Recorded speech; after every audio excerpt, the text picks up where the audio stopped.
Hey guys, my name is Fatal, and today we're going to be taking a look at the Fantech Aria II. Yay! I want to give a big shout out to Fantech for reaching out and sending this mouse over to me, and although I may have gotten it for free, all thoughts and opinions are my own.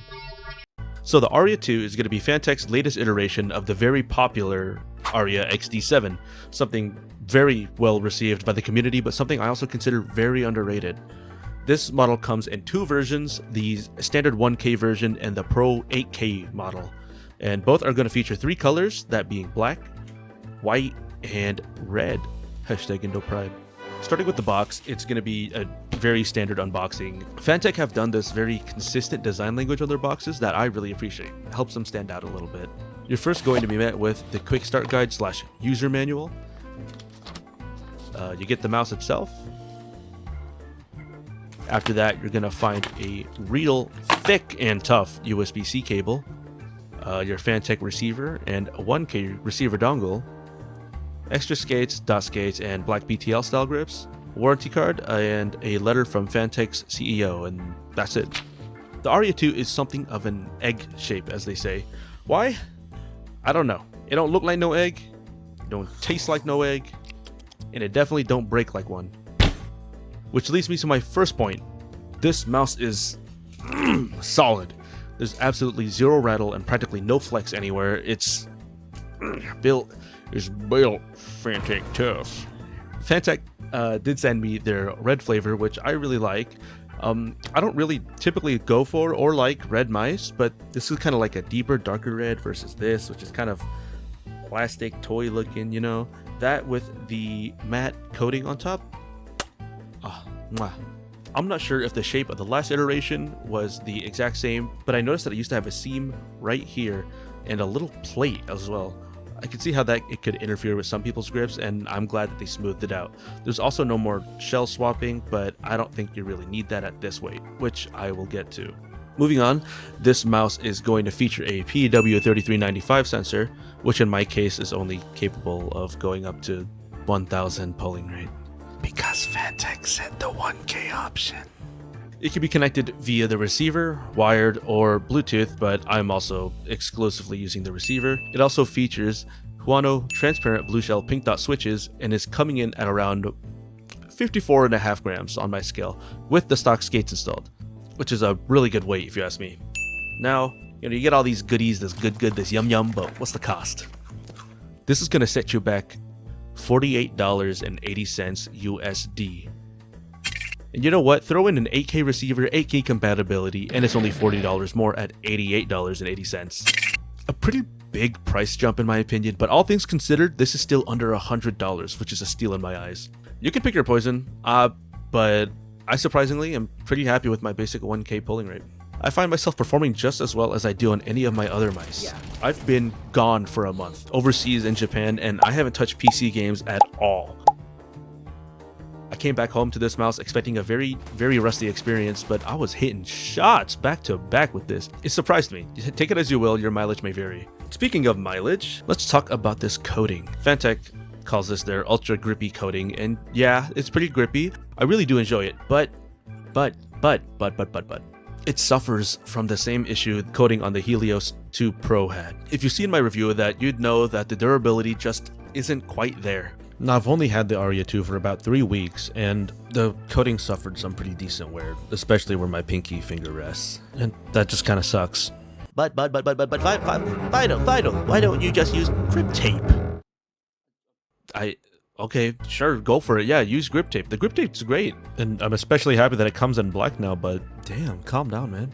On a better note, the clicks are super solid. I think switching to the Huano transparent blue shell pink dots was a pretty good call. The clicks are a little bit lighter, but retain great tactility. Little side-to-side movement and acceptable pre- and post-travel. I can, again, pretty much repeat the same for the side buttons and the scroll wheel as well. All of them amazing. Mwah. The side buttons look and feel a little thin. I find myself being able to use them pretty easily, maybe due to like the curvature on the thumb side of the mouse. Who knows? I don't know. But I'm sure that this is going to be a problem for some other people. Time for the clicking test.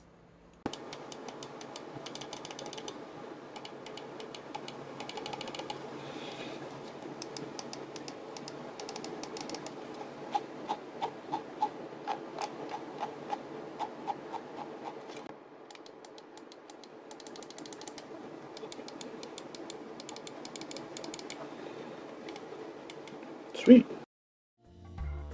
Just as expected, the 100% PTFE skates are superb. No problems. If you find them to be too slow, then I guess the provided dot skates are just fine. Going into the software, super standard. Nothing extraordinarily good, but nothing bad as well. It's got everything you need. Adjustments for DPI, polling rate, debounce, binds, liftoff, yada yada. It's solid. It's gonna do you good. One thing that kind of sucks though is that I've had to install the software for each Fantech mouse I've had, rather than have one proprietary software for all Fantech mice. It's a little inconvenient. The Aria II is going to be for claw and fingertip gamers. Me being of that audience, I love this. I've only used a couple of egg shapes in the past, like the Logitech G203, the G303 I guess, the Razer Orochi V2, and none of those really seem to just click with me. Some of them were just too small, too narrow, too bulbous, you know, things like that. It just never worked out. While initially the Aria didn't stand out to me, the more I used it, the more I just fell in love with it. Fantech got some voodoo magic going on with this because this shape is awesome. The curvature was a little awkward for me at first, especially for my ring and pinky finger because there's nothing to like grab onto, but I happened to just adjust and I did it quickly. I feel like I shouldn't like this shape. There's no curves, there's no hourglass, no big booty bump in the back, but I think that lack of big booty butt helps me a lot. The back of the mouse curving in just to make that signature egg shape gives my hand, mainly my fingers, the freedom to just move and do anything it wants. And I don't know how, I'm not losing any stability. I can just lock in just as good as I can with any other mice. It's crazy. I really like that it's not too long. It's a pretty short mouse, all things considered, but it's also very wide, which maybe helps with that filling hand stability thing. I don't know, man. I'm not a scientist. Here is a size and shape comparison with the GPX, the Zowie U2, half of a ULX medium, and my last review, the Fantech Helios 2 Pro. So all in all, I think you get the idea. The Aria II is awesome. I love this thing. It's easily becoming one of my top 3 favorite shapes, and I can use this just as easily in game. I love it on Overwatch. I love it on CS2. I love it on Meat and I love it on Roblox. It's just so good. If you've tried egg shapes before and didn't like them, or just haven't tried them at all, but you're looking for something new, you're a fingertip player, you're a claw player, whatever, you're just looking for something different, this is worth looking into. Shape, performance, value, everything's there. It's all insane.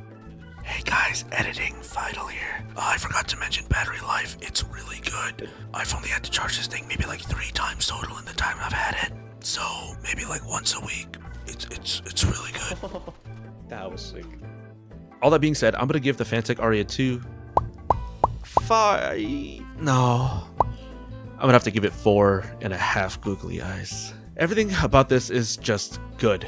I really wanted to give this mouse a 5, but with the coding problem still being a thing and the not too thin for me, but maybe too thin for other people, side buttons, I had to dock some points. Otherwise, this would be an easy 5. I highly recommend it. Dude, go out, go get it. $50. $50. And if you need to save even more money, use code FATAL at checkout or click the link in the description, hey?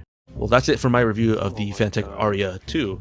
If you happen to enjoy this video, please leave a like, comment, subscribe. Tell me what you had for dinner in the comments below, and I'll see you in the next one. Bye-bye!